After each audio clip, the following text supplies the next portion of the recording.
নমস্কার বন্ধুরা, আমরা প্রতিদিন প্রেমেন্দ্র মিত্রের একটি একটি নতুন নতুন গল্প পড়ে শোনাচ্ছি। প্রেমেন্দ্র মিত্রের গল্প কেমন লাগছে বা কেমন আপনাদের লাগে? প্রেমেন্দ্র মিত্রের গল্প নিয়ে যারা আগে পড়াশোনা করেছেন, যারা চর্চার মধ্যে আগে থেকে আছেন, তাদের অভিমত, তাদের অভিজ্ঞতা যদি আমার সঙ্গে শেয়ার করেন বা আমার অন্যান্য শ্রোতা বন্ধুদের সঙ্গে যদি শেয়ার করেন, তাহলে আমি উৎসাহিত হই, বা যারা নতুন পাঠক আসবেন প্রেমেন্দ্র মিত্রের গল্পে, তাদের হয়তো কোথাও সুবিধা হতে পারে। আজকে প্রেমেন্দ্র মিত্রের গল্পটির নাম সংক্রান্তি।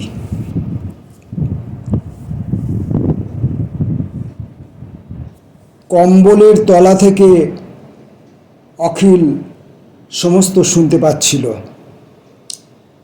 নিচে মেঝের ঝি তার নিত্য নিয়মিত কলহ বাঁধিয়েছে ঠাকুরের সঙ্গে। পাশের সিটের প্রৌঢ় খিটখিটে ভদ্রলোক তাঁর হাঁপানির একঘেয়ে একটানা কাশিতে কান ঝালাপাড়া করে তুলছেন। তারই ফাঁকে ফাঁকে পাশের ঘরে ছাত্রের জ্যামিতি মুখস্থ করার শব্দ, মেষের পেছনে ছাইগাদায় একপাল কাকের কোলাহল ও নিচে ক্রুদ্ধা ঝি বাসনকোসনের ওপর গায়ের ঝালঝাড়ায় তাদের করুণ ধাতব আর্তনাদ এসে পৌঁছচ্ছিল। একঘেয়ে কাশির অস্বস্তিকর শব্দে সমস্ত গা নিষ্পিস করলেও কম্বল ছেড়ে তার উঠতে ইচ্ছা করছিল না। কালকের অত হাঁটাহাঁটিতে পায়ের সমস্ত শিরা উপশিরায় টান ধরেছিল। ছেঁড়া শতছিদ্র মোটা লম্মের কম্বলটা মুড়ি দিয়ে সে চুপ করে শুয়েই রইল। খানিক বাদে কাশির বেগ থামলে ভদ্রলোক খেঁকিয়ে বলে উঠলেন, কি আজ ঘর ঝাঁট দেবার পালা কার মশাই? বেলা 8টা বেজে গেল। আপনি যে নবাব। আবার নতুন করে কাশির বেগ আসায় কথা আর তাঁর শেষ হলো না। কিন্তু সেই অসমাপ্ত কথার ঝাঁঝটা অখিলেশের তেতো মনটাকে আরও তেতো করে তুললে। কম্বলের ভিতর থেকেই সে বলে উঠল, পারবো না আমি ঝাঁট দিতে। তারপর বললে, আমার জ্বর হয়েছে। প্রৌঢ়ের কাশির বেগ তখনও থামেনি। তিনি উত্তর দিতে পারলেন না, কিন্তু কম্বলের ভিতর থেকে তার চোখের দৃষ্টি যদি সে দেখতে পেত, তাহলে বুঝতো উত্তরটা কি। পুনর্বার কাশির বেগ থামলে ভদ্রলোক উচ্চকণ্ঠে বলে উঠলেন, জ্বর তো আপনার মশাই রোজই হয়, কিন্তু ভাতের থালায় কারুর চেয়ে কম উৎসাহ কোনোদিন তো দেখলুম না। তাও যদি 2 মাসের টাকাটা বাকি না থাকতো। আচ্ছা বেহায়া লোক যা হোক। এই সত্য অপবাদের কোনো উত্তর না দিয়ে অখিল তাড়াতাড়ি কম্বল ফেলে ছেঁড়া গার কাপড়টা গায়ে দিতে দিতেই বিছানা থেকে উঠে বেরিয়ে গেল। অসহ্য এই দুর্মুখ বুড়োর সঙ্গ। কেমন করে সে যে এতদিন বুড়োকে দুঘা না দিয়ে সংযত হয়ে আছে, সে নিজেই ভেবে পায় না। মানুষের কি দুর্দিন আসে না? মেষের পাওনা সে কি ইচ্ছে করে দেয় না? মানুষের রান্নাঘরে ঠাকুরকে গিয়ে বললে, ঠাকুর একটু ঘুঁটের ছাই দিতে পারো? ঠাকুর ভাতের প্রকাণ্ড ডেচকি উনুনে চাপাতে চাপাতে বললে, ঘুঁটের ছাই সব ফেলে দিয়েছি বাবু, এত বেলায় কি আর থাকে? অখিল ধমক দিয়ে বলে, কে তোমায় ফেলে দিতে বলেছিলে? ঠাকুর তার ধমকে ভ্রুক্ষেপ না করে উনুনে খোঁচা দিতে লাগলো। আরও চটে উঠে সে বলল, তোমার কি কথা কানে যায় না নাকি? ঠাকুর উনুনে খোঁচা দিতে দিতেই গম্ভীরভাবে বললে, কাজের সময় বক বক করবেন না বাবু, ঘুঁটের ছাই নেই বলছি, মিছে গোলমাল করবেন না। অসহ্য এই ছোট লোক ঠাকুরের অহংকার ও স্পর্ধা। সে এবার চিৎকার করে বললে, বক বক করবো নাকি? তোমার যত বড় মুখ নয় তত বড় কথা। তোমার আস্পর্ধা আমি বার করে দিতে পারি জানো। ঠাকুর তথাপি নির্বিকারভাবে তরকারি চুপড়ি সরাতে সরাতে বললে, যাও যাও, তোমার মতো ঢের বাবু দেখেছি। তারপর সামনে এসে হাত নেড়ে একটু উত্তেজিত স্বরে বললে, আমি কি তোমার কেনা গোলাম নাকি? যাও, কি করতে পারো করোগে যাও, আমি ভয় করি না। মেসের 2-4 জন কলতলায় মুখ ধুচ্ছিল, তারা এসে অখিলকে ধরে বললে, আরে কি করেন অখিলবাবু, ওদের সঙ্গে কি এরকম ব্যবহার করে? অখিল তখন নিরুপায় ক্রোধে ফুলছিল, কিছু না বলে ধীরে ধীরে চলে গেল। শুনতে পাচ্ছিল ঠাকুর বলছে, এরকম করলে আমি এখানে চাকরি করতে পারবো না বাবু, ভালো কথাই বললুম, এত বেলা হয়ে গেছে, এখন কি আর ঘুঁটের ছাই থাকে? কলতলা থেকে মুখ চোখে জল দিয়ে সিঁড়ি দিয়ে উঠতে উঠতে অখিল ভাবছিল, এবার যদি বুড়ো আবার ঘটঝাট দেওয়ার কথা বলে আর আপত্তি করবে না। আর পারা যায় না ঝগড়া করে, না চাইলেও বচসা কোথা থেকে তার কপালে এসে জোটে। কিন্তু বুড়োকে ঘরে গিয়ে দেখতে না পেয়ে একটু স্বস্তি বোধ হলো। তাড়াতাড়ি বুড়ো আসবার আগেই কাগজপত্রগুলো নিয়ে বেরিয়ে গিয়ে ছাতে বসতে হবে। কিন্তু কালকে রাত্রের আধপোড়া সিগারেটটা কেরোসিন কাঠের টেবিলটার উপর রেখেছিল, সেটা পাওয়া গেল না। ক্রমাগত খুঁজে খুঁজে না পাওয়াতে তার বিরক্তি বেড়ে যাচ্ছিল। পৃথিবী শুদ্ধ সবাই তার সঙ্গে বাদ সাধতে চায়। টেবিলের জিনিসপত্র উল্টে পাল্টে কিছুতেই সেটাকে পাওয়া গেল না। ক্রমশ তার জেদ ও রাগ বেড়ে চলেছিল। দরকারের সময় একটা আধপোড়া সিগারেটও কি পাওয়া যায় না? না, পাওয়া চাই। বিছানার ভিতর সিগারেট ছিল না, তবু সেটাও উল্টে ফেলে দিলে।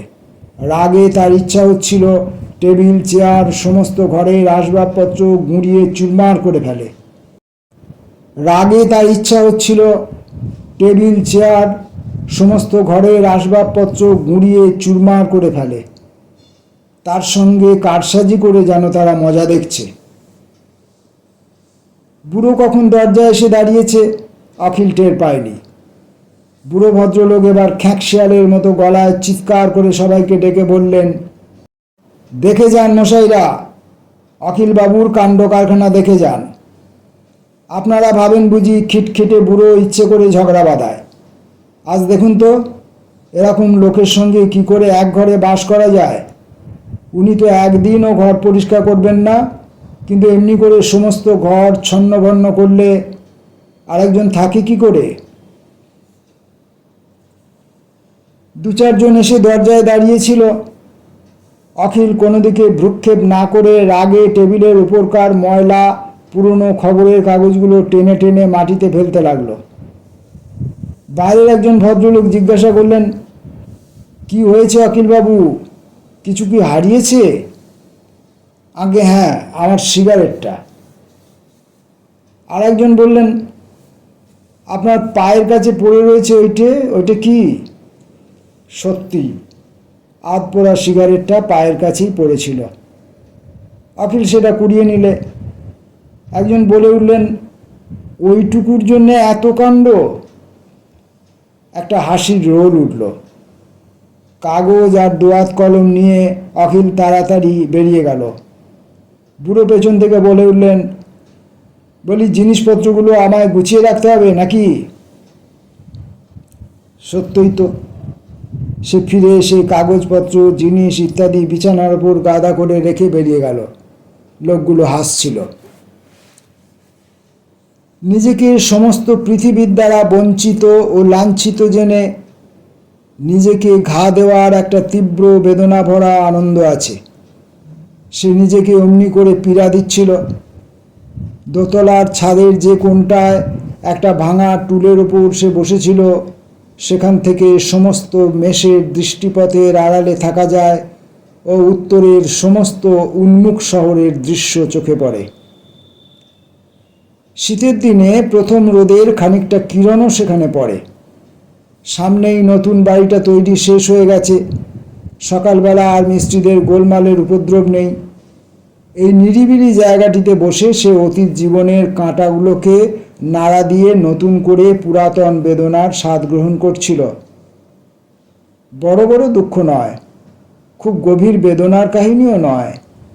তার মনে আসছিল শুধু জীবনের ছোটোখাটো তুচ্ছ অকিঞ্চিৎকর বঞ্চনার, বেদনার, অপমানের, ক্ষোভের স্মৃতি। সে তখন ছোট। তার মামাতো বোনের বিয়ের জন্যে বরপক্ষীয়রা মেয়ে দেখতে এসেছিল। তার মামা মেয়ের গুণ বর্ণনা করার সময় একটু বাড়িয়ে বলছিলেন, কাজে কর্মে দেখে নেবেন মেয়ে আমার কীরকম দুরস্ত। মেয়েরা শুধু বিবি সেজে বইমুখ করে বসে থাকবে সে আমি মোটেই দেখতে পারি না। বাড়ির অর্ধেক রান্না তো একলাই করে। হঠাৎ মামার কথার মাঝে সে বলে উঠল, বাহ, রানীদি তো একদিনও রাঁধে না। ওইটুকু ছেলের এই অস্বস্তিকর সত্যবাদিতার স্পর্ধায় ঘরশুদ্ধ লোক, এমনকি বরপক্ষীয়রাও এমন করে তার দিকে চেয়েছিল যে সে দৃষ্টি সূচের মতো তার মর্মে বিঁধে চিরকালের মতো দাগ দিয়ে গেছে। এমনি আরও অনেক কথা তার মনে পড়ছিল। তার এই 22 বছরের জীবনে কত দুঃখই না সে পেয়েছে, কত লাঞ্ছনা, কত অবিচারের কোনো প্রতিকার না করতে পেরেই না নিষ্ফল অভিমানে আজ সে সংসারের উপর বিতরাগ হয়ে উঠেছে। সামনের নতুন বাড়িটাতে কথাবার্তার শব্দ শুনে সে আশ্চর্য হয়ে গেল। তাহলে এর মধ্যেই নতুন বাড়িতে ভাড়াটে এসছে। একটি স্থূলকায়া বর্ষীয়সী মহিলা সামনের উঠোন দিয়ে চলে গেলেন। তার কিছুক্ষণ বাদেই মৃদু চুরির আওয়াজে চমকিত হয়ে সে চেয়ে দেখলে একটি কিশোরী সুন্দরী মেয়ে উঠোনের কোণ থেকে তার দিকে চেয়ে আছে। তার মনে হলো অপরূপ সুন্দর ওই মেয়েটির দাঁড়াবার ভঙ্গিটি। তার মনের রাত্রির অসহ্য গুমটের মাঝে ওই মেয়েটির সকৌতুক দৃষ্টিটি যেন স্নিগ্ধ এক পশলা বৃষ্টির আশীর্বাদের মতো এলো। বর্ষীয়সী মহিলাটি আবার উঠোন পার হয়ে গেলেন। যেতে যেতে একবার তার দিকে চাওয়াতে সে একটু লজ্জিত হয়ে চোখ ফিরিয়ে নিল। মেয়েটিও খানিক বাদে চলে গেল। এতক্ষণ বাদে কাগজ কলম তুলে সে লিখলে, আজ একটি ছোট্ট মেয়ের চাউনি পেয়েছি। আমায় অনেক দুঃখ দিলে দেবতা, অনেক লাঞ্ছনা, অনেক বঞ্চনার বেদনা, কিন্তু এইটুকুর জন্যে আজ তোমায় প্রণাম করছি।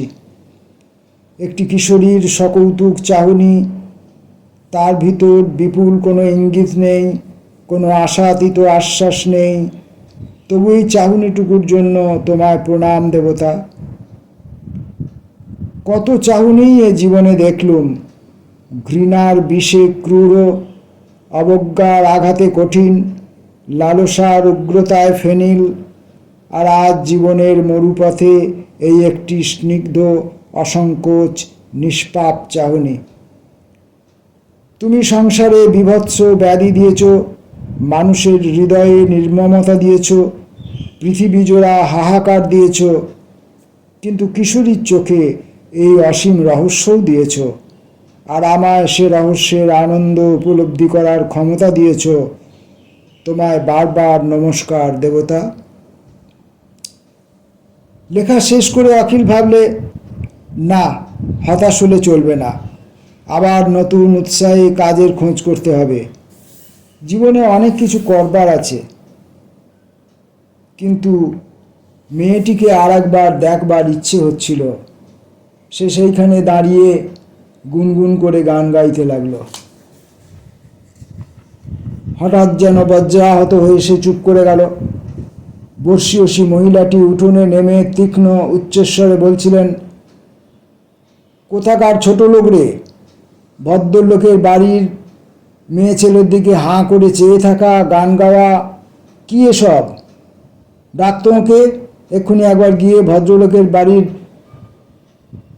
মেয়ে ছেলের দিকে নজর দেওয়া বার করে আসুক। এতদিন তো ও পাড়ায় ছিলুম, এমন ছোট লোক তো কখনো দেখিনি গা। ডাক না পটল। শেষটা আর সে শুনতে পারলে না। লজ্জায়, ঘৃণায়, ভয়ে তার পা কাঁপছিল। মেশে দারিদ্র্য ও নানা কারণে তার যথেষ্ট সুনাম আছে। তার ওপর ভদ্রলোক এসে এই কথা জানালে যে কী ব্যাপার ঘটবে তা কল্পনা করে তার হৃদয়ের স্পন্দন যেন থেমে যাচ্ছিল। ভদ্রলোক আসবার আগেই কিছু একটা করা দরকার। কম্পিত হাতে খাতাপত্র তুলে নিয়ে দ্রুত পদে নিজের ঘরে ঢুকে সেগুলো রেখে সে ছেঁড়া চটিটা পায়ে দিয়ে ঊর্ধ্বশ্বাসে সিঁড়ি বেয়ে নেমে বেরিয়ে গেল। মেস থেকে রাস্তায় বেরিয়ে কিছু দূর যেতেই পেছন থেকে কে ডাকলে, বাবু। চমকে সে ফিরে দেখলে তাদের পাড়ার বুড়ো দর্জি। অনেক দিন আগে এখনো পাইনি, পেলেই দিয়ে দেবো বলে সে এগিয়ে চলল। পিছন থেকে দর্জি বললে, পালান কেন বাবু? দেবো দেবো তো বলছেন আজ 6 মাস। 10 আনা পয়সার জন্যে আর কতদিন তাগাদা করা যায়? স্পষ্টই বলে দিন না, দিতে পারবো না। পালাবার দরকার কি? সত্যি, পেলেই দেবো বলে সে এগিয়ে গেল। পেছন থেকে দর্জির উচ্চস্বর শোনা গেল, আচ্ছা, এইবার রাস্তায় ধরলে জামা কেড়ে নেব। অভুক্ত ক্লান্ত দেহে বিকেল পর্যন্ত সে রাস্তায় রাস্তায় ঘুরে বেড়ালো। এরপরে সে মেশে কি করে মুখ দেখাবে ভেবে পাচ্ছিল না। এতক্ষণে সেখানে কি জানাজানি, কি কেলেঙ্কারি হয়ে গেছে, তার নামে কত কুৎসা রটনা হয়েছে ভেবে তার চোখ দিয়ে জল আসছিল। যদি বা সে মুখ দেখাতে সাহস করে, তবু মেশের মেয়াদ তার কাছ থেকে যে ফুরালো এ একেবারে নিশ্চিত। একে তার 2 মাসের টাকা বাকি, তার উপর এই ঘটনা। সেখানে তার আর জায়গা নেই। কোনখানেই বা আছে সে ভেবে পেল না। কিন্তু ভগবান জানেন সে নির্দোষ। কাল রাত থেকে অনাহারে থাকায় ও সমস্ত দিন বেড়ানোর পরিশ্রমে তার ভয়ানক ক্ষুধা পাচ্ছিল।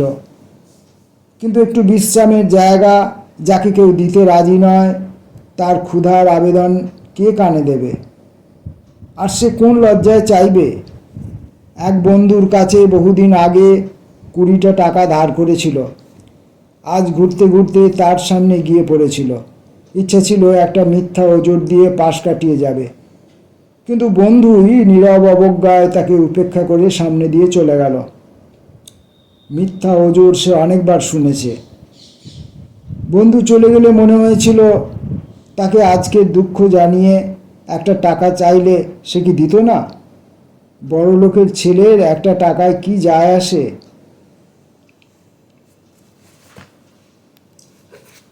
কিন্তু আজ না হয় সে বাঁচল, তারপর কাল, তারপর পরশু, তারপর বাকি জীবন কি এমনি করেই কাটাতে হবে? কিসের আশায়? দেশ থেকে মা চিঠি দিয়েছেন, তোমার ভগ্নিপতি মারা গেছেন, লীলার ভয়ানক অসুখ, চলে এসো। কাল আবার চলতে ফিরতে পাওনাদারদের তাগাদা আরম্ভ হবে। মাথা রাখবার ঠাঁই খোঁজবার চেষ্টায় হয়রান হয়ে ফিরতে হবে। আর যদিও না মেস থেকে তাড়িয়ে দেয়, মেসের লোকের টিটকারি, গালিগালাজ, ওই হাঁপানি রুগীর দাঁত খিঁচুনি শুনতে হবে দিনের পর দিন। এই যে ছেঁড়া চটিটার ভেতরে একটা পেরেক উঠে পা ক্ষতবিক্ষত করে দিচ্ছে, এইটাই পায়ে দিয়ে চাকরির সন্ধানে ফিরতে হবে। সভয়ে পাওনাদারদের চোখ এড়িয়ে। মার কাতর চিঠি আসবে বারে বারে, সদ্য বিধবা বোনের মিনতি আসবে। কিন্তু কেন আর? সংসার তো তাকে বারবার অপমান করে জানিয়ে দিলে সে অনাবশ্যক, একেবারে অনাবশ্যক, পৃথিবীর ভার। তবু সে কোন আশায় আর এক ঘৃণ্য জীবনের মেয়াদ বাড়াতে চায়? পার্কের চেয়ার থেকে উঠে সে আবার চলল। খানিক দূর গিয়ে চটি দুটো পা থেকে খুলে ফেলে দিল। পা দিয়ে রক্ত পড়ছিল। যে বন্ধু তার সঙ্গে অবজ্ঞায় রাস্তায় কথা কয়নি, তার কাছেই চলল আবার। বন্ধুর বাড়ির দরজায় গিয়ে যখন সে দাঁড়ালো, তখন সে মনে মনে একটা দৃঢ় সংকল্প করেছে। অনেক ডাকাডাকি ও মেজাজি চাকর বাকরকে বিস্তর সাদাসাদির পর বন্ধুর দেখা মিলল। বন্ধু ভ্রুকুটি করে জিজ্ঞাসা করলো, কি মনে করে? টাকা কড়ির কিছু সুবিধে হলো এতদিনে? বন্ধু আরামকে দাঁড়ায় বসলে, কিন্তু তাকে বসতে কোনো রকম ইঙ্গিত করলেও না। আমি অন্য দরকারে এসেছি। বন্ধু হাই তুলে আলস্য ভেঙে বললে, 1.5 বছর প্রায় হলো না? আর নিয়েছিল তো বোধহয় 7 দিনের করারে, মনে আছে? তারপর শুষ্ক ব্যঙ্গের হাসি হেসে বললে, এতদিন তো রাস্তায় দেখা হলে পাশ কাটিয়ে যেতে, আর নেহাত সামনে পড়ে গেলে মিছে কথা বললে আবোল তাবোল। আজ শুভাগমন হবার কারণটা শুনতে পাই? আমায় একটা টাকা যদি দাও ভাই, আমি সমস্ত দিন কিছু খাইনি। এই অপ্রত্যাশিত ধৃষ্টতায় বন্ধু অবাক হয়ে তার দিকে চেয়ে রইল। তারপর চেয়ার থেকে উঠে পর্দা সরিয়ে ভিতরে যেতে যেতে বললে, তোমার কি একটু লজ্জা হলো না অখিল? ছ্যাঃ। কাতর কণ্ঠে উচ্চস্বরে অখিল বললে, তোমার পায়ে পড়ি ভাই, আর কখনো আসবো না। আর শুধু 1টি টাকা দাও, আমি কাল থেকে সত্যি কিছু খাইনি। বন্ধু ফিরে দাঁড়িয়ে বললে, খাওনি যখন, তখন এখানে না হয় খাবার বন্দোবস্ত করে দিচ্ছি, টাকা হবে না। অখিলের সমস্ত গোলমাল হয়ে গেল। সে মুড়ের মতো বললে, না না, আমি মিথ্যে বলছিলাম, আমার খাওয়া হয়েছে ভাই, আমার একটা টাকার বিশেষ দরকার, এই। কিন্তু কোনো ওজোর সে তাড়াতাড়ি খুঁজে পেল না। বন্ধু তার দিকে ঘৃণার দৃষ্টি নিক্ষেপ করে বললে, বেড়ে লোক তো তুমি। বলি, আজকাল নেশা ভাঙ করছো নাকি? মমতাতের খাকতি পড়েছি বুঝি? সে শুধু একটু হাসলে। ঘড়িতে ঢং করে 5:30 বাজল। সত্যিই বন্ধুর পা দুটো হঠাৎ করে ধরে ফেলে সে মিনতি করে বললে, আর কখনো চাইব না ভাই, সেই স্কুলের বন্ধুত্বের কথা মনে করেও না হয় একটা টাকা দাও। আহ, ছাড়ো ছাড়ো, এ তো আচ্ছা জ্বালা দেখি। একটা টাকা মানি ব্যাগ থেকে ফেলে দিয়ে বন্ধু বললে, যাও দূর হও, এবার এলে দরওয়ানের হাত থেকে অন্য কিছু নিয়ে ফিরতে হবে। টাকাটা নিয়ে সে বেরিয়ে গেল। দূর সে হবেই, সবার কাছ থেকে, পৃথিবীর কাছ থেকে, এই জীবন থেকে। 6টার সময় দোকান বন্ধ হয়ে যাবে। সে তাড়াতাড়ি হাঁটতে শুরু করলো। দোকান বন্ধ হবার আগে তার পৌঁছানো চাই। তারপর কাল আসুক পাওনাদারেরা তাগাদা, মেসের লোকের বিদ্রুপ, মা ও দিদির কাতর চিঠি, যত পারে। কিন্তু রাস্তার ধারের ম্যাথর পল্লীতে জীর্ণ ঘরে বসে ম্যাথর যুবক সানাই সাধছিল মনের আনন্দে। এরা তো কেউ মরতে চায় না।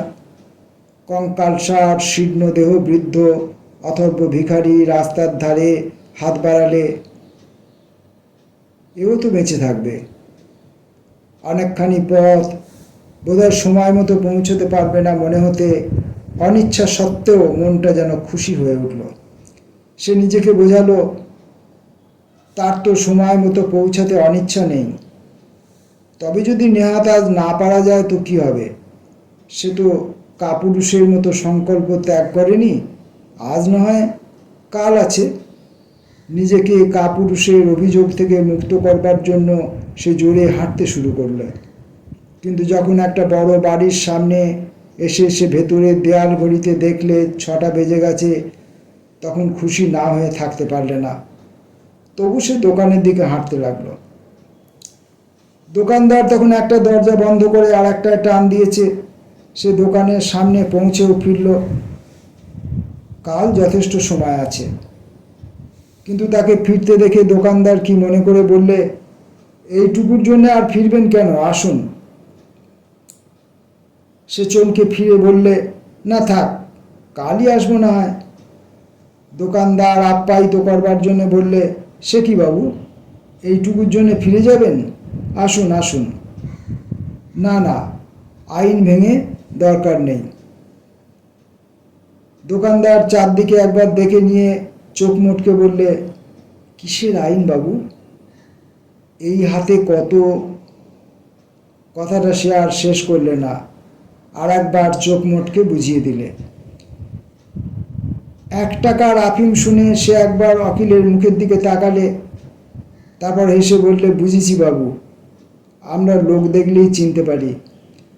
আমার মামা একবারে যে ডেলাটি খেত, তাতে একটা হাতি ঘাল হয়ে যায়। নতুন আইন যখন হলো, তখন মামা তো ভেবেই সারা। আমাদের তখন দোকান হয়নি। শেষে একবারে আমরা 6 ভাই মিলে মামার সঙ্গে দোকানে আসতুম। আপনার নাম ঠিকানাটা না একটু দিয়ে যান, ওইতেই হবে।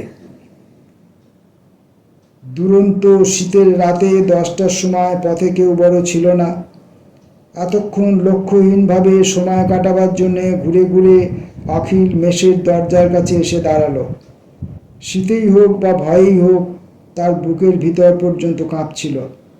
সকালবেলার সেই ব্যাপার এতক্ষণে কতভাবে কত মুখে বিকৃত বর্ধিত হয়েছে, কি কেলেঙ্কারিতে দাঁড়িয়েছে, ভাবতেই তার সমস্ত অঙ্গ প্রত্যঙ্গ যেন শিথিল হয়ে এলো। আজ সে আফিং পেয়েছে, ভালোই হয়েছে, নইলে কাল সে কেমন করে সকালে মুখ দেখাতো। মেসের সকলে শীতের দরুন সকাল সকাল খাওয়া দাওয়া সেরে শুয়ে পড়েছিল। সে ধীরে ধীরে ভেজানো দরজা ঠেলে ভেতরে গিয়ে সিঁড়ি বেয়ে নিজের ঘরে গিয়ে দেখলে বুড়োও ঘুমিয়েছে। বুড়োর হেরিকেনটা সন্তর্পণে জেলে সে বিছানায় চিঠি লিখতে বসল। টেবিলের উপর 2খানা চিঠি তার সন্তর্পণে রয়েছে। কিন্তু কি হবে আর চিঠি পড়ে? চিঠি লিখেও আর কি হবে? যে মরল তার আবার কৈফিয়ত। পৃথিবীর লোক কি ভাবলো, কি না ভাবলো, কি জানলো না জানলো, যে মরে গেল তার তাতে কি আসে যায়? না, কোনো কৈফিয়ত সে দেবে না। কিসের কৈফিয়ত? কার কাছে? ক্ষুধায় নাড়িগুলোতে পাক দিচ্ছিল। কালো গুলিটি সে আলোর সামনে তুলে ধরলে হাত কাঁপছিল। জীবনের কত অতৃপ্ত আশা, অস্ফুট কামনা, অব্যক্ত বেদনা। তার শেষের সঙ্গীরা, তার যৌবনের প্রিয়া, তার দুঃখী মা, তার অসহায় বিধবা বোন, যে কেউ তাকে একদিনের জন্যও ভালোবেসেছে বা স্নেহ দিয়েছে, সবাইকে প্রীতি নিবেদন করে যদি সে শান্ত অবিচলিত মনে সংসার থেকে বিদায় নিতে পারত। কিন্তু একই জ্বালা অন্তরে বাহিরে, একই তীব্র প্রতিহিংসার বিষ জর্জরতা, একই বিপুল আক্ষেপ, একই দুর্নিবার ক্রোধ, হিংসা, ঈর্ষা, যে কেউ আজ সুখে দুঃখে সংসারে নিদ্রা যাচ্ছে সবার উপরে। সে বাঁচতে চায়, প্রাণ ভরে বাঁচতে চায়, তবু তাকে যেতেই হবে। কি নির্মম, কি অযাচিত এই বিদায়! সমস্ত সংসারে সকল সুখীকে যদি সে আজ খুন করে যেতে পারত, কাল তার মৃতদেহের উপর ওই ঘৃণিত বুড়ো হাঁপানির কাশি কাশবে। ওকে গলা টিপে মেরে, পৃথিবীর সমস্ত সুখ আনন্দকে গলা টিপে মেরে সে যেতে পারে নাকি? আফিমটা গিলে ফেলে সে বিছানায় শুয়ে পড়ল। শিয়রে আলোটা জ্বলতে লাগলো অনেকক্ষণ। কতক্ষণ তার আন্দাজ ছিল না। মাথাটা বোধহয় ঝিমঝিম করছিল। আলোতে দেয়ালের ক্যালেন্ডারটার দিকে চেয়ে সে পড়তে চেষ্টা করলে। পয়লা, দোসরা, পৌষ মাস, পূর্ণিমা, লাল কালিতে ছুটির তারিখ সব পড়তে পারলে। আঙুলগুলো একবার মুড়লে আর খানিকক্ষণ বাদেই হাত পা খিঁচুনি গোঙানি শুরু হবে। খুব কষ্ট হবে কিনা সে ভাবছিল। কোথায় টাইম পিসটা টিকটিক করছিল, 1, 2, 3, 4, 5, 6। না, তাড়াতাড়ি আর সে গুনতে পারছে না। সে উঠে বসল। সে তো যাচ্ছেই, তার আগে চিঠি দুটো পড়লে দোষ কি? প্রথমটায় মা লিখেছে, লীলাকে আর রাখতে পারলুম না বাবা, কাল সকালে সব ফুরিয়ে গেছে, চিঠি পেয়েই চলে এসো। আলোটার উজ্জ্বলতা বোধহয় ছিল না, পড়তে কষ্ট হচ্ছিল। দ্বিতীয়টা খুললে হাতের অক্ষর দেখে সে অবাক হয়ে গেল। অক্ষরগুলো মনে হচ্ছিল যেন পরস্পরের সঙ্গে জড়িয়ে যাচ্ছে। এই বোধহয় শেষের সূচনা। কিন্তু লেখাগুলো যে ভয়ানক চেনা।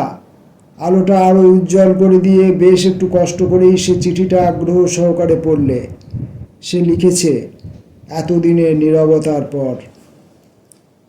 জানি তোমার কাছে ক্ষমা পাবার আশা করা আমার অনুচিত, তবু এই দুর্দিনে তোমায় ছাড়া কাউকে মনে পড়ল না। হয়তো তুমি ভুলে গেছো, মনে রাখবার মতো কোনো কিছু তোমায় কখনো দিইনি। সেদিন যে আঘাত পেয়েছিলে তাও বোধহয় এতদিনে মুছে গেছে, কিন্তু আমি ভুলিনি। নারী যাকে ভালোবাসে তাকে হয়তো ভুলতে পারে, কিন্তু যাকে আঘাত দেয় তাকে কখনো ভুলতে পারে না।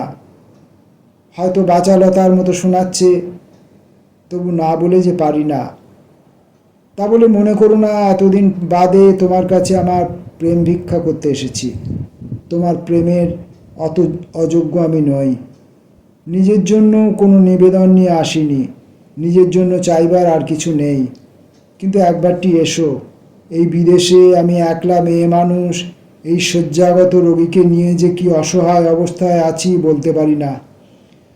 আত্মীয় স্বজন কেউ চিঠি লিখলেও আসবে না, তুমি বোধহয় তা জানো।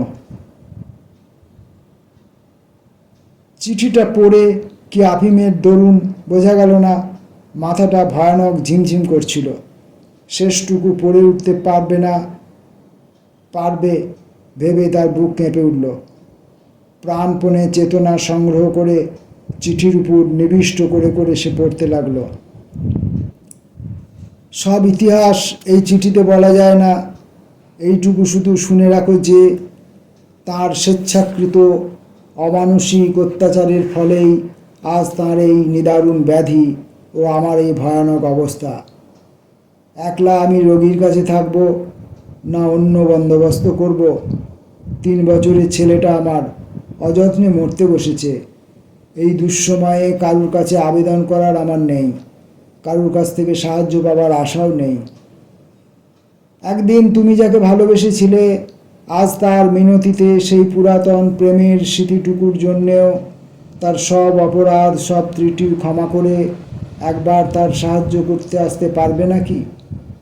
এসো, তোমার পায়ে পড়ি, আমার ছেলেটাকে বাঁচাও। সে আর পড়তে পারলে না। তার ছবি এতদিনের নিষ্ঠুর নীরবতা ভঙ্গ করে তাকে চিঠি লিখেছে, তার সাহায্য প্রার্থনা করে চিঠি লিখেছে, আর সে যেতে পারবে না। যার মূল্যে তার জীবনের মূল্য, তার এই কাতর মিনতিকে সে কেমন করে উপেক্ষা করবে? তাকে বাঁচতেই হবে। নিজের জীবনের আশঙ্কায় সেইবার বিচলিত হলো। ধরা কাতর গলায় ডাকলে, পূর্ণবাবু, পূর্ণবাবু। বৃদ্ধ নিজের বিছানায় পাশ ফিরে শুলো। এই খিটখিটে বৃদ্ধের কাছে কোনো আশা নেই জেনে সে ঘর থেকে বেরিয়ে পড়ে পাশের ঘরের দরজায় ধাক্কা দিয়ে ডাকলে, সূর্যবাবু।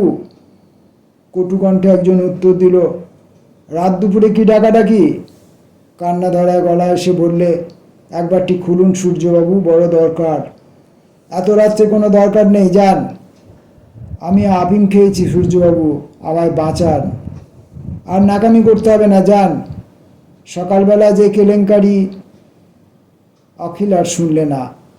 এই নির্মম নির্বিকার লোকগুলোর কাছে আবেদন বৃথা। সে ঊর্ধ্বশ্বাসে সিঁড়ি দিয়ে নেমে বাইরে বেরিয়ে গেল দরজা খুলে। জ্ঞান হারাবার আগে তাকে নিজেই ডাক্তারের কাছে পৌঁছতে হবে। দুরন্ত শীতের এই গভীর রাতে পথে কেউ ছিল না। ডাক্তারের বাড়ি বেশি দূর নয়। সে ছুটতে চেষ্টা করলে কিন্তু পায়ে শক্তি ছিল না, সমস্ত শরীর শিথিল হয়ে আসছিল। সে চিৎকার করতে চেষ্টা করলে, কিন্তু যে ক্ষীণ স্বর তার কণ্ঠ দিয়ে বেরুলো তা শোনবার মতো লোক পথে ছিল না। টলতে টলতে সে এগিয়ে চলল। তার ছবি তাকে এতদিন বাদে ডেকেছে, তাকে যে যেতেই হবে। আপাদ মস্তক র্যাপারে ঢেকে নিস্তব্ধ পথ দিয়ে দুটি মজদুর দ্রুত পদে তার পাশ দিয়ে চলে গেল। সে ক্ষীণ কণ্ঠে ডাকলে, আমায় ধরো। একজন দাঁড়ালো, আর একজন তার কাঁধে হাত দিয়ে টেনে নিয়ে যেতে যেতে বললে, আবার দাঁড়ায়, দেখছিস না বেটা মদ খেয়েছে।